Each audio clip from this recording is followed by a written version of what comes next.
La piedra del suelo está fría. La oración se ha detenido. En el año 1453, tras los muros de un convento bizantino, 23 mujeres se arrodillan en círculo, sus hábitos aún blancos a pesar del humo que entra por la ventana oriental. Tienen 11 minutos antes de que los soldados otomanos rompan la última puerta. 11 minutos para decidir si la oración o el veneno las librará de lo que viene después. La abadesa sostiene un frasco en su mano temblorosa. Afuera, el ariete golpea de nuevo. Pero lo que estas mujeres temen no es la muerte. La muerte sería misericordia. Lo que los otomanos perfeccionaron durante 3 siglos fue algo que los médicos no podían nombrar y los historiadores aún luchan por escribir. Era un sistema, tenía papeleo, y requería que las monjas permanecieran vivas. Suscríbete ahora, porque lo que estás a punto de escuchar ha estado encerrado en archivos eclesiásticos durante 600 años y vamos a abrir cada habitación sellada. El Imperio Otomano no solo conquistó territorios, conquistó futuros. Cuando el ejército de Mehmed II entró en Constantinopla, no ejecutaron a las monjas de Santa Sofía. Las registraron. Escribanos se movían entre los escombros con libros de contabilidad, anotando nombres, edades y el detalle más importante, el estado de virginidad. No por placer, por lucro. El sistema Debshirme, el impuesto de sangre que tomaba a niños cristianos para convertirlos en genízaros, tenía un gemelo en la sombra que ningún sultán reconoció oficialmente.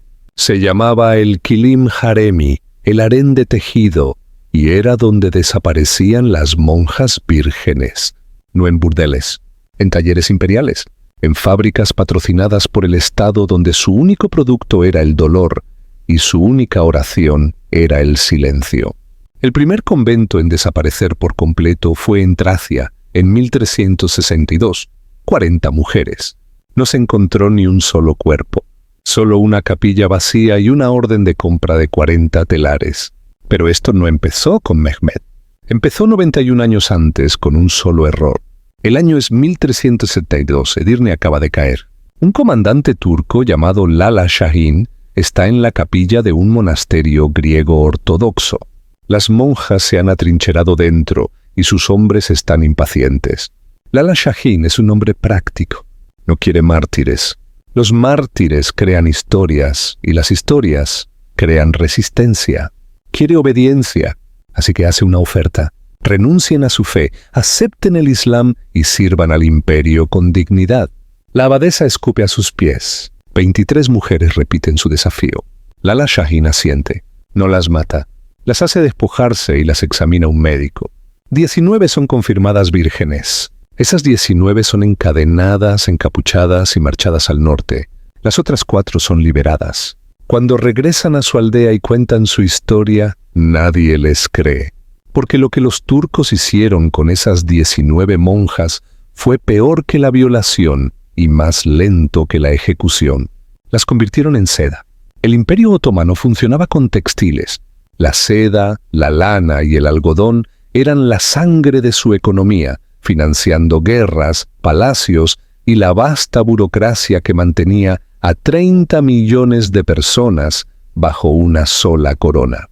Pero la seda más fina requería las manos más finas, y las manos más finas eran las entrenadas en paciencia, obediencia y el arte de la repetición. Manos formadas en monasterios. Las monjas no solo rezaban, tejían, cosían, iluminaban manuscritos con pinceles más delgados que un solo cabello. Eran las obreras más hábiles de la cristiandad y ahora pertenecían al sultán. Las 19 mujeres de Edirne fueron llevadas a un complejo fuera de Bursa. Les dieron nuevos nombres, no nombres musulmanes, sino números, Virgen 1 a Virgen 19. Fueron alimentadas, vestidas y alojadas en celdas sin ventanas. Cada mañana eran llevadas a un telar. Cada noche eran devueltas. Si lloraban, se les cubría la cabeza. Si se negaban a trabajar, eran colocadas en una celda más pequeña, donde no podían estar de pie ni acostarse completamente. Después de 11 días, todas trabajaban. Después de 30 días, ya no lloraban. Después de 90 días, la Virgen 7 se ahorcó con su propio hilo. Los supervisores estudiaron su cuerpo. Ajustaron el peso del hilo.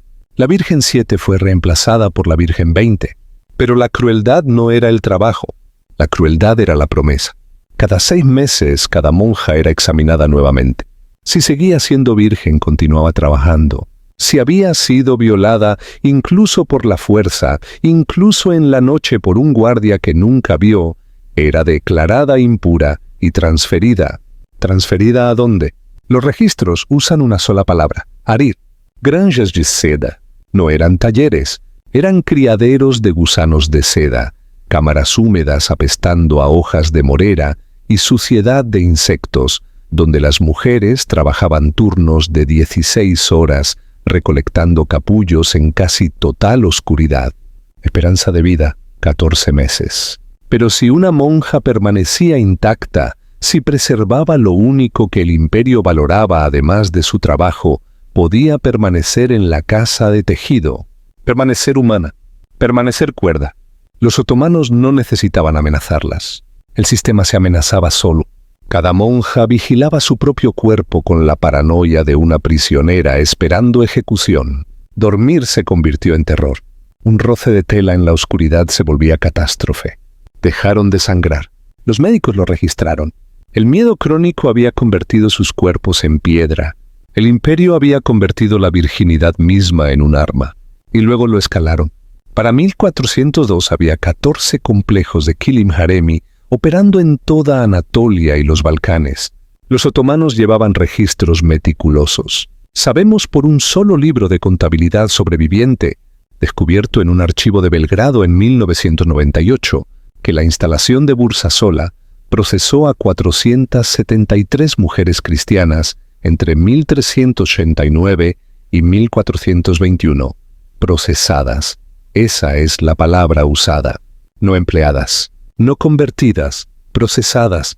El libro lista entradas, nombre, origen, estado de virginidad, nivel de habilidad, lista salidas, metros de seda producidos, días de trabajo completados, causa de remoción. Las causas incluyen locura, autolesión, impureza, muerte por agotamiento, muerte por fiebre, muerte por colapso. Una entrada para una mujer identificada solo como E lista su producción como 11.000 metros de seda con hilos de oro durante 9 años. Causa de remoción, manos ya no funcionales. Tenía 19 años cuando entró. Tenía 28 cuando la descartaron. El libro señala que su reemplazo llegó el mismo día. El mal no solo aprendió eficiencia, el mal aprendió Excel. Pero las peores instalaciones no estaban en Anatolia, estaban en las montañas. En 1430, las fuerzas otomanas capturaron la fortaleza serbia de Novo Brdo. Era una ciudad minera de plata y tenía algo que el sultán necesitaba desesperadamente: monjas entrenadas en metalurgia. Los conventos medievales no eran solo centros espirituales, eran centros industriales. Las monjas fundían mineral, fundían campanas, forjaban íconos religiosos. Los otomanos no destruyeron este conocimiento. Lo trasladaron bajo tierra. 17 monjas de Novo Brdo fueron llevadas a un complejo minero en las montañas Ródope. Su nueva tarea: bendecir balas. No es una metáfora. La ley islámica requería que la munición usada contra enemigos cristianos fuera purificada. Los otomanos asignaron vírgenes cristianas para manejar cada bala, rezar sobre ella, maldecir a su propio pueblo en latín susurrado, mientras los supervisores turcos observaban. Si una monja se negaba, no la golpeaban. La colocaban en la sala de fundición, donde se vertía plata fundida, y le decían que se mantuviera a 1 metro del vertido durante 1 hora. La mayoría aguantaba 40 minutos antes de que su piel comenzara a ampollarse. Después de eso, bendecían las balas. Una monja, cuyo nombre sobrevive como Anastasia, bendijo 73.000 proyectiles en 6 años. Cuando sus manos finalmente fallaron, no la liberaron. La obligaron a mirar mientras entrenaban a su reemplazo. Luego la enterraron en la montaña, viva, y los otomanos lo escribieron todo. Esa es la parte que los historiadores no pueden reconciliar. Esto no fue caos. No fueron soldados actuando por impulso. Fue política. Hay presupuestos, hay cadenas de suministro, hay memorandos que discuten la ingesta calórica óptima para una trabajadora virgen con el fin de maximizar la producción sin aumentar el riesgo de rebelión. Un documento, fechado en 1444, debate si se debe permitir a las monjas cantar himnos mientras trabajan, concluyendo que los himnos aumentan la productividad en un 11%, pero deben ser monitoreados para evitar comunicación codificada. Otro documento detalla las especificaciones arquitectónicas para las celdas de los kilim haremi: dimensiones, exposición a la luz, proximidad a otras celdas. El objetivo era el aislamiento sin locura, la obediencia sin muerte. El sultán quería productividad. Sus administradores entregaron una máquina que funcionaba con oración y miedo y la lenta desaparición del yo. Y luego la máquina se expandió. Después de la caída de Constantinopla en 1453, los otomanos controlaban la mayor población de clero cristiano del mundo. Mehmed el Conquistador emitió un decreto. Todas las mujeres monásticas menores de 35 años debían ser registradas. Aquellas consideradas hábiles debían ser transferidas a instalaciones estatales. Aquellas consideradas no cualificadas debían ser vendidas. ¿Vendidas a quién? A comerciantes textiles privados, a gobernadores provinciales, a cualquiera dispuesto a pagar el impuesto de virginidad. Estaba codificado. 50 akçe por mujer, el mismo precio que un caballo. Durante la década siguiente, se estima que 4.000 monjas ingresaron al sistema de kilim haremi. De la mayoría nunca se volvió a saber, pero algunas dejaron rastros. En una iglesia en Meteora, Grecia, hay un fresco pintado en 1461. Muestra a una mujer con hábito de monja, sus manos ennegrecidas, los ojos cerrados. Debajo de ella, en griego, una inscripción: Hermana María, que tejió hasta que sus dedos sangraron y sangró hasta que ya no lloró. El artista nunca fue identificado, pero el fresco fue pintado desde dentro de un complejo turco. Alguien envió un mensaje. Alguien quería que el mundo lo supiera. Si fueras un escriba en el año 1471, sentado en una oficina provincial en Sofía, este sería tu trabajo: categorizar a las monjas entrantes por habilidad, edad y estado de pureza, asignarlas a la instalación más cercana y archivar el papeleo. Si una mujer moría en tránsito, lo registrabas y solicitabas un reemplazo. Si una mujer enloquecía, anotabas la causa y sugerías mejoras arquitectónicas. No eras un monstruo, eras un burócrata. Y el imperio necesitaba burócratas mucho más de lo que necesitaba soldados. Así es como la atrocidad se convierte en infraestructura. Así es como la crueldad se convierte en una carrera. Los otomanos no inventaron la esclavitud, la industrializaron. No inventaron el trabajo forzado, lo perfeccionaron. Y lo hicieron con tinta y papel y la tranquila eficiencia de hombres que creían que estaban construyendo civilización. Pero en 1481 algo cambió. El sultán Mehmed murió. Su hijo, Bayezid II, tomó el trono. Bayezid era poeta, místico, un hombre más interesado en la filosofía sufí que en la conquista. En cuestión de meses, ordenó una auditoría del sistema kilim haremi. Los auditores regresaron con un informe que nunca ha sido completamente traducido. Lo que sabemos, enumeraba 17 instalaciones activas, 962 sujetos vivos y una nota al pie impactante. De las 4.000 monjas procesadas desde 1453, menos de 1.000 permanecían. Las demás estaban listadas como transferidas, expiradas o no localizadas. Bayezid leyó el informe en silencio. Luego emitió un nuevo decreto. El kilim haremi continuaría, pero con reformas. A las monjas se les permitiría un día de descanso por semana. Se les permitiría corresponderse con sus familias una vez al año. Y se les ofrecería una elección: convertirse al Islam y ganar un salario, o seguir siendo cristianas y permanecer como estaban. No era misericordia, era un riesgo calculado. Bayezid temía la rebelión, temía que las historias, si alguna vez escapaban, encendieran un levantamiento cristiano que ni su ejército podría sofocar. Así que ofreció la ilusión de elección, y funcionó. El 90% de las monjas eligieron la conversión, no porque creyeran, porque la creencia había sido agotada de ellas, porque después de años de silencio y terror y aislamiento, lo único que quedaba era la supervivencia. Y la supervivencia en el Imperio Otomano requería sumisión. Pero el 10% se negó, y esas mujeres fueron enviadas a las salas de miel. Las salas de miel no se llamaban así por dulzura, se llamaban así por el método. En el invierno de 1485, los administradores otomanos descubrieron que la miel, aplicada a heridas abiertas, prevenía infecciones mientras maximizaba el dolor. Esto la hacía ideal para castigos que debían durar. Las monjas que se negaban a la conversión eran llevadas a cámaras subterráneas bajo el complejo del palacio Topkapi. Eran desnudadas, atadas y su piel era cortada con incisiones superficiales, lo suficientemente precisas para evitar una gran pérdida de sangre. Luego se aplicaba miel, luego eran dejadas allí. La miel atraía insectos. Los insectos se alimentaban. Las heridas supuraban pero no mataban. Los médicos las visitaban a diario, no para curar, sino para asegurar la supervivencia. La duración promedio antes de que una monja se retractara, 9 días. La poseedora del récord, una mujer conocida solo como Tecla, resistió 22 días antes de convertirse. Vivió otros 6 meses en la casa de tejido. Luego se ahorcó usando la seda que había pasado una década creando. Los supervisores anotaron su eficiencia en sus informes. Incluso en la muerte produjo valor. Su seda fue reutilizada.